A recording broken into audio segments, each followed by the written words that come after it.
à la Cantorade. Venez avec nous sur Radio Laser prendre de la hauteur et du recul sur les interrogations multiples que nous et vous nous posons toutes et tous. Critiquons, proposons, réfléchissons dans l'humour et le respect. Explorez pendant un mois, chaque semaine, un sujet pertinent avec toujours un invité expert. Bonjour à toutes et à tous sur Radio Laser à la Cantorade en collaboration avec l'ARPA. Nous continuons notre entretien avec Monsieur Damien Lux, qui est le directeur de site de la stérinerie Dubois dans le Berry, à Scoury-Siron, une entreprise qui prend beaucoup de soins par rapport à l'environnement dans un site tout à fait naturel qui s'appelle la région des 1000 lacs, mais des 1000 étangs, excusez-moi, dans le Berry. Bonjour Monsieur Damien Lux. Bonjour. Donc nous étions en train de parler la semaine dernière de la préoccupation de votre entreprise par rapport à l'environnement, d'un site que vous aimez, c'est ce que vous nous avez dit, par rapport à un milieu naturel qui n'est pas un milieu de site industriel classique, en tous les cas pour certains endroits. Vos locaux sont divisés vous avez des locaux qui sont très très étendus sur Scoury, sur Siron. Vous n'avez pas d'autres locaux industriels. C'est fini Montreuil, il n'y a plus rien à Montreuil maintenant. Hein. Et Boulogne-Billancourt, c'est l'aspect, on va dire, gestion plutôt, non? Oui. C'est ça. Alors, sur Scoury, effectivement, c'est vrai que je vous confirme, on n'est pas dans une zone industrielle, hein. On est cerné par la rivière et les habitants du village, c'est tout. C'est tout, oui.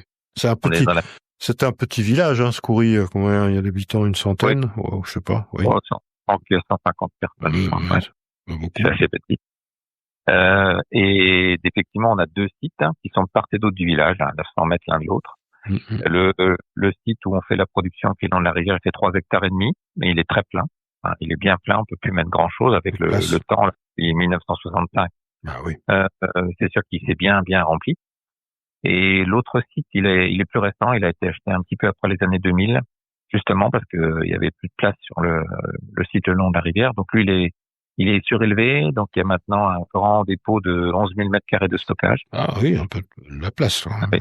Oui. En fait, le principe, c'est quoi? C'est que le site historique le long de la rivière fabrique 24/24. Et l'autre site stocke, et c'est l'endroit aussi où tous les camions viennent tous les jours du lundi au vendredi.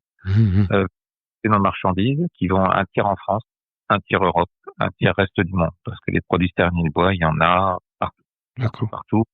On ne le sait pas forcément parce que on ne vend pas au grand public. Vous verrez jamais la marque dans les supermarchés ou dans les magasins de cosmétiques. En fait, nos produits, ils sont transformés. Ils sont transformés par les gros de la cosmétique, de la pharmacie.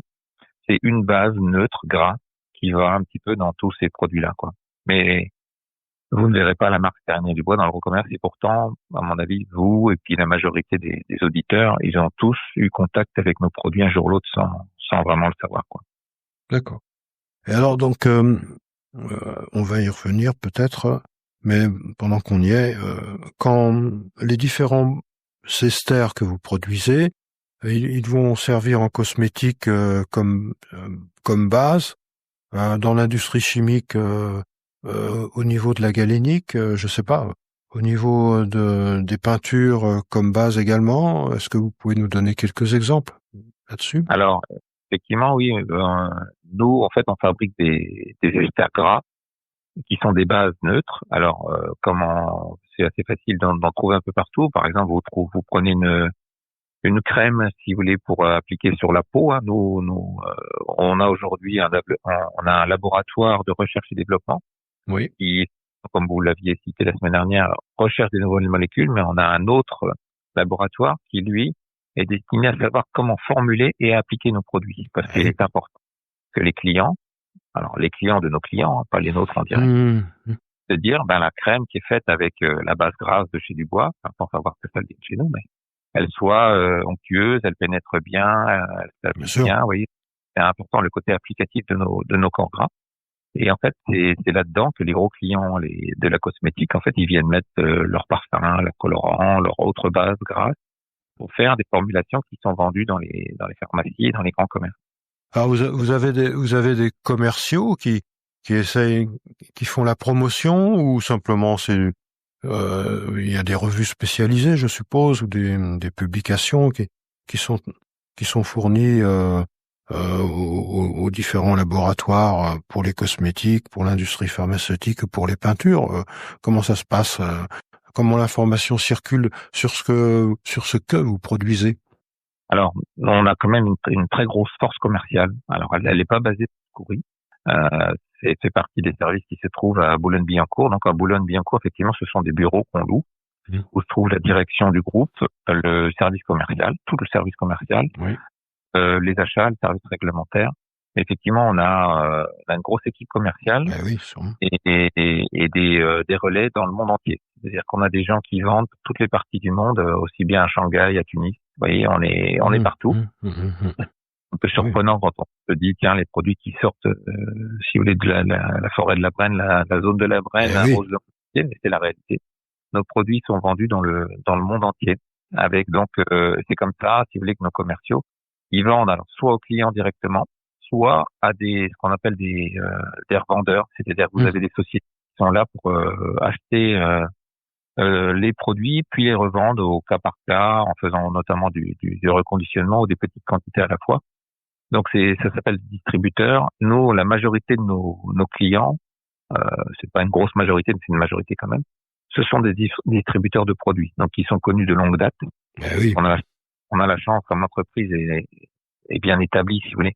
Nos produits, qui sont nombreux, c'est des milliers de produits différents, sont connus, sont établis. Donc nos commerciaux cherchent toujours à en vendre plus. Des fois, il y a des marchés qui s'arrêtent, d'autres qui redémarrent.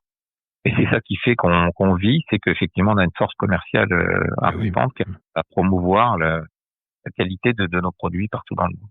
Alors, quand vous dites partout dans le monde, vous êtes 115 à Scoury, mais alors partout dans le monde, ça veut dire que il y a beaucoup d'employés en quelque sorte de la stéarinerie du bois dans le monde. Alors, vous êtes combien au total alors? Pas tant que ça finalement. Vous voyez, ça fonctionne bien. On a une entreprise qui fait pas loin de 100 millions de chiffre d'affaires. Et globalement, on est 170. Mais 115 sur la partie prod logistique à Scoury. Et donc, ils sont 55, vous voyez, beaucoup à Boulogne, et puis les autres commerciaux un peu partout dans le monde. Et à 170, on arrive effectivement à faire ce résultat qui est honorable pour notre entreprise. Oui, c'est tout à fait honorable. Alors, si quelqu'un, on va fouiller un petit peu le personnel, les locaux, les fonctions. Alors les fonctions, donc, il y a de la place pour tout le monde finalement, à tous les niveaux dans votre entreprise. Ah oui, nous en fait, effectivement, on a besoin de plein de profils différents. Si vous voulez, comme je vous l'ai dit, on a de la production, de la logistique, de la sécurité, de la qualité, de l'administratif, de l'analyse, du réglementaire, du commercial, de l'achat. Vous voyez, on touche quand même beaucoup de métiers. Mais j'en profite pour passer un message quand même. Vas-y.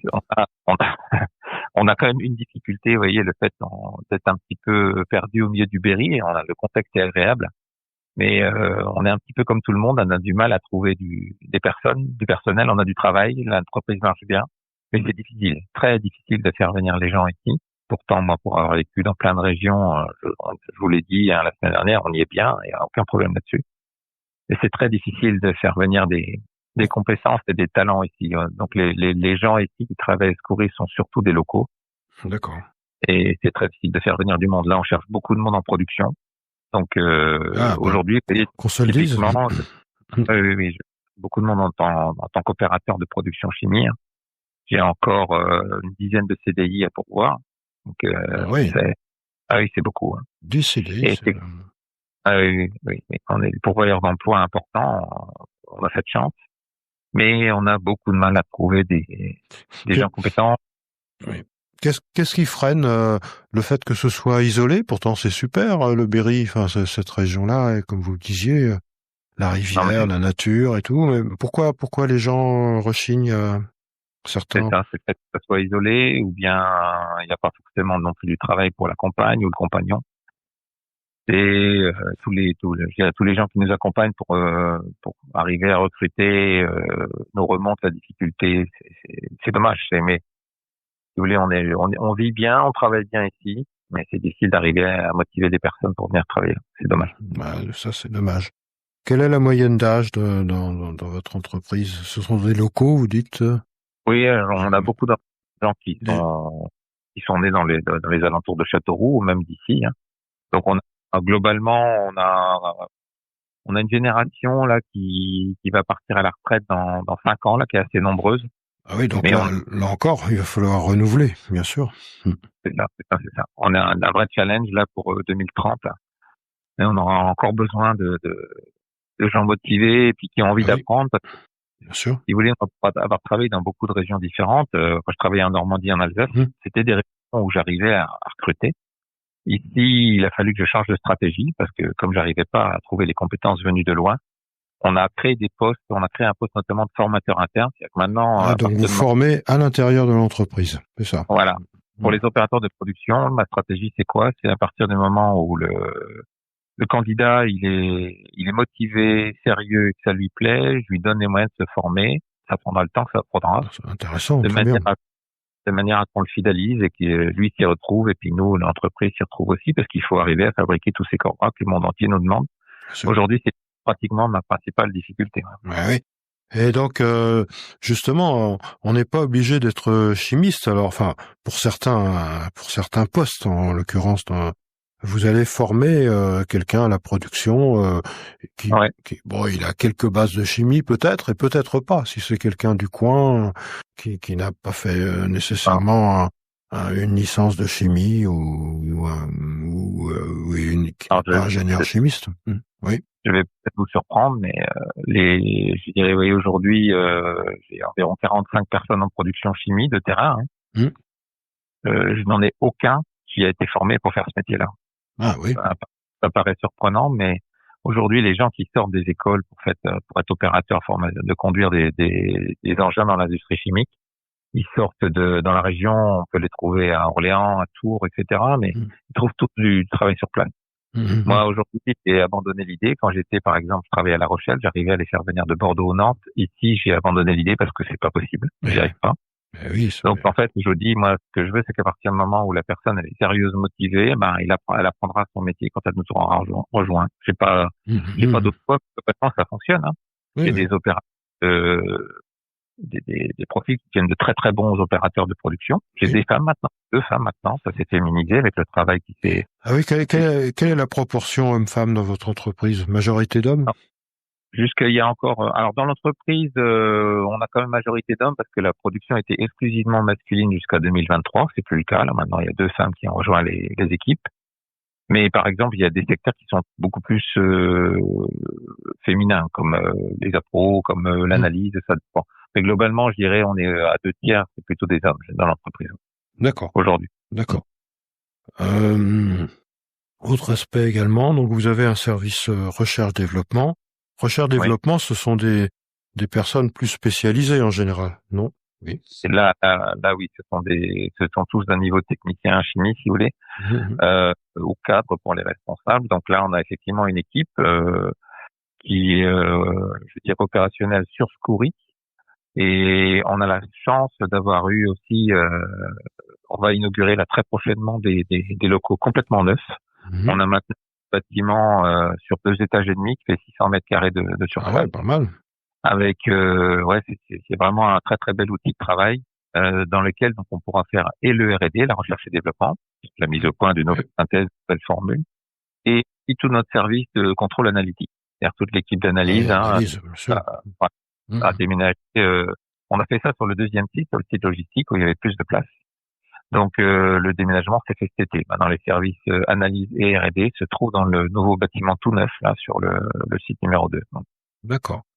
Est-ce que vous prenez des stagiaires dans votre entreprise? Puisque finalement, prendre des stagiaires, ça pourrait donner la possibilité de proposer un emploi derrière, le stage. Oui, tout à fait. Régulièrement, on prend des jeunes. Ça arrive quelquefois effectivement qu'on arrive à se faire une idée du jeune qui nous retrouve à la fin de ses études, et il faut qu'on se crée des opportunités de trouver des profils intéressants, bien formés et qui sont chez nous. Moi, je fais visiter de plus en plus des lycéens. Alors, oui, en troisième, je crois qu'en classe de troisième, les élèves peuvent venir passer une journée dans une entreprise, par exemple, non? Oui, il y a les semaines de découverte, mais moi, ce que je fais beaucoup, c'est que là, pas plus tard que la semaine dernière, j'ai pris rendez-vous avec une prof physique-chimie du lycée du Blanc. En fait, elle va venir avec 26 jeunes. Alors, super, même si ça crée qu'une ou deux vocations, hein, je ne fais pas d'illusion, c'est pas, mais oui, pas tous payer du bois dans 10 ans, mais créer au moins, montrer un petit peu qu'il existe ça dans le parc de la Brenne, que c'est pas forcément, on a des tas de métiers différents, plus complexes les uns que les autres, plus intéressants les uns que les autres. Souvent, les jeunes, ils ont fini la journée, ils sont épatés de ce qu'ils ont pu voir, et ils pouvaient pas se faire une idée, forcément. Et vous voyez, la professeure m'a dit la semaine dernière qu'elle était contente parce que dans sa promotion l'année dernière qui était venue, il y en a un qui a demandé IUT chimie. Si ça peut susciter, je dirais, des idées, des évocations, il faut qu'on active ça pour qu'on arrive à maintenir l'emploi dans la région. Et puis, on a cette chance d'avoir cette entreprise perdue dans le parc naturel qui marche bien. C'est très dommage que ça s'arrête parce qu'il n'y a plus personne pour y travailler, quoi. Vous avez un IUT chimie dans la région? Non, pas pour. Non, ce sont des lycéens de Châteauroux et du Blanc qu'on voit. D'accord. On n'a pas d'école de chimie prof, non, malheureusement. Oui, bon. Pour résumer là par rapport à votre entreprise, vous êtes la seule entreprise de chimie dans la région? Disons aussi près, enfin, le plus proche voisin en chimie, oui, il faut remonter du côté d'Orléans, vous voyez, à Châteauroux. Ah oui, il faut aller vers Orléans carrément. Oui. Oui. En chimie, il faut vraiment s'éloigner. Oui. Il y en a pas en Sologne, non. Un peu plus haut aussi, vous en trouverez, mais nous, perdus dans le sud de l'Indre et de la région Centre-Val de Loire, en chimie, non, on est un peu tout seul. Oui. D'accord.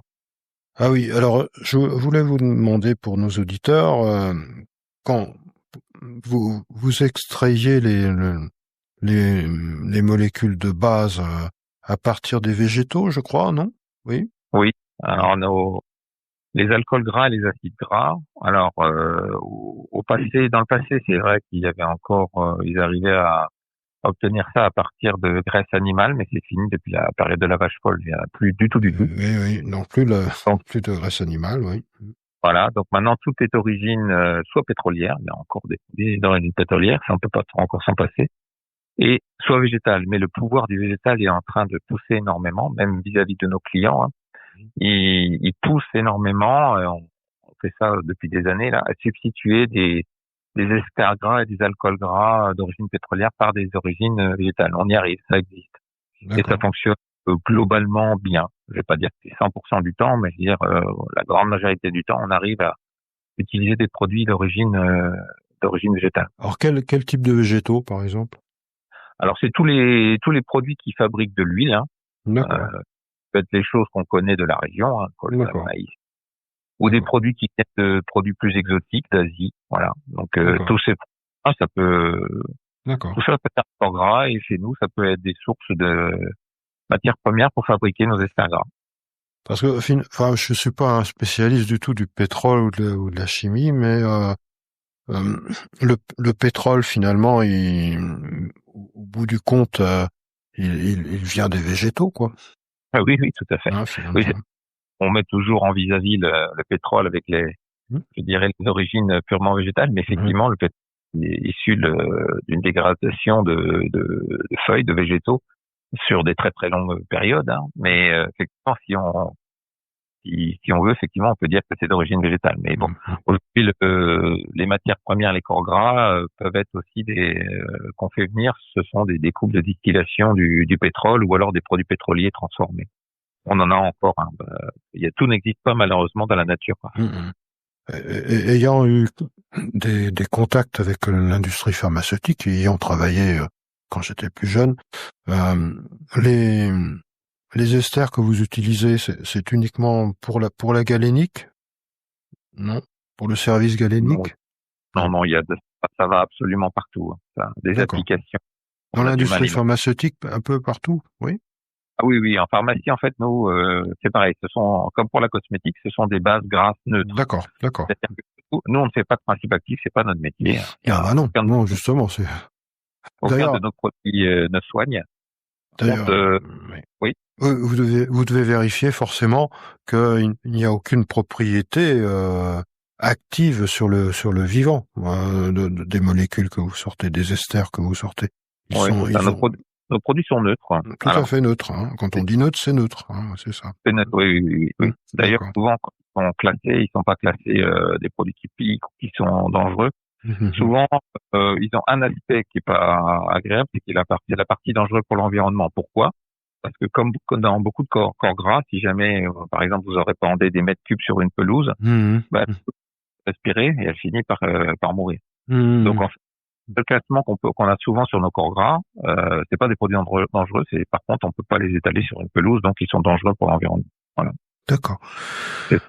Écoutez, on a appris beaucoup de choses grâce à notre entretien avec vous, puis on retient que vous recherchez du monde, hein, ça aussi. Oui. Vous cherchez du personnel et si vous permettez, on marquera votre mail ou le mail de votre entreprise pour peut-être que des auditrices ou des auditeurs de Bretagne pourraient être intéressés de venir vous voir aussi.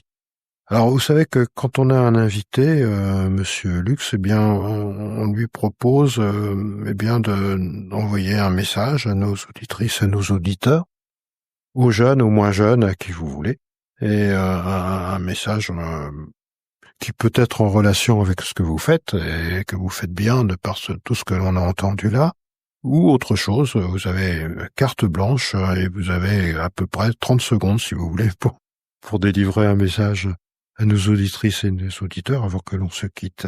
Mon message, c'est dans la continuité de ce que je viens d'expliquer. On a la chance d'avoir en France encore des entreprises qui fonctionnent bien. On a beaucoup délocalisé dans le passé. Je pense qu'il faut maintenir nos emplois en France.